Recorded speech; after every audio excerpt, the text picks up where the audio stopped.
Systemic lupus erythematosus, commonly called as butterfly rash disease or simply lupus rash, is a chronic autoimmune disease that affects multiple organs and tissues in the body. It is a complex and often unpredictable condition that can cause a wide range of symptoms and complications. While SLE is more common in women than men and usually starts during childbearing years. Why is it so? Let's find the answers.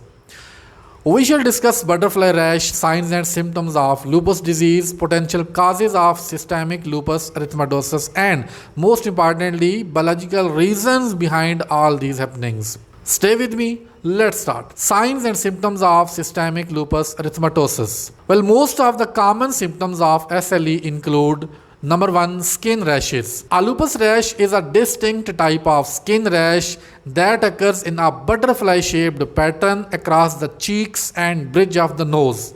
It gets its name butterfly rash because of its appearance, resembling the wings of a butterfly when spread across the face. The rash typically appears red or flushed, and it may have a slightly raised or scaly texture.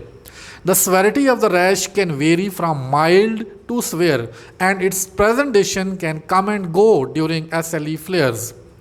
This rash is photosensitive and worsens with sun exposure. The biological reason behind this rash is the immune system's attack on skin cells and blood vessels. Hope you found the answer.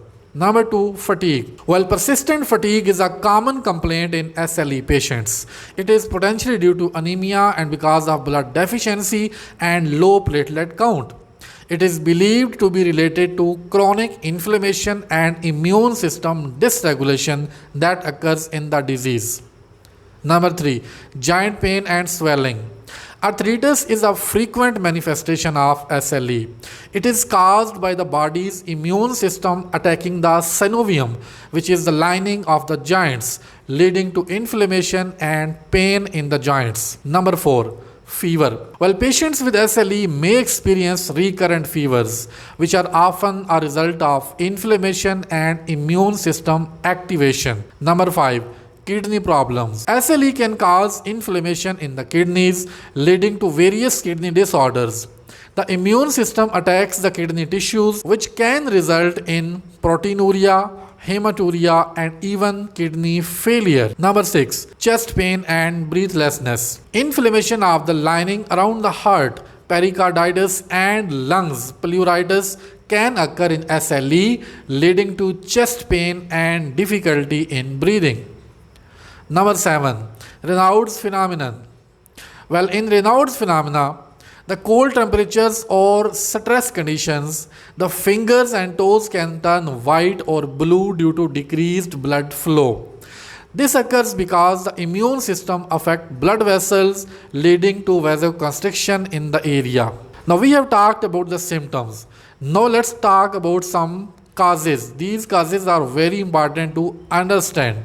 The exact cause of SLE remains elusive, but it is believed to arise from a combination of genetic, environmental, hormonal, and immunological factors. Genetic predisposition plays a significant role in the development of SLE. Certain genes associated with the immune system and inflammation regulation have been linked to an increased risk of developing the disease. Hormones, particularly estrogen, have been implicated in the pathogenesis of SLE. This is supported by the fact that women of childbearing age are more susceptible to SLE, and hormonal fluctuations during pregnancy and the menstrual cycle can influence the disease course. Number 3. Environmental triggers. Environmental factors such as exposure to sunlight, especially UV light, infections, and certain medications can trigger SLE in individuals who are genetically susceptible. Well, ultraviolet light can lead to the release of autoantigens from dying skin cells, triggering an immune response.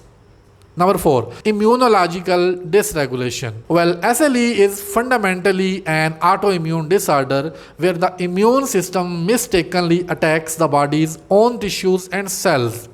In SLE, there is an overproduction of autoantibodies, antibodies that attack body's own antigens, and the formation of immune complexes which deposit in various tissues and organs, causing inflammation and damage. Number 5. Defective apoptosis. Apoptosis is the process of programmed cell death which helps remove damaged or old cells from the body. In SLE, there is a defect in apoptosis leading to the accumulation of apoptotic cells. These cells release self-antigens that trigger an immune response.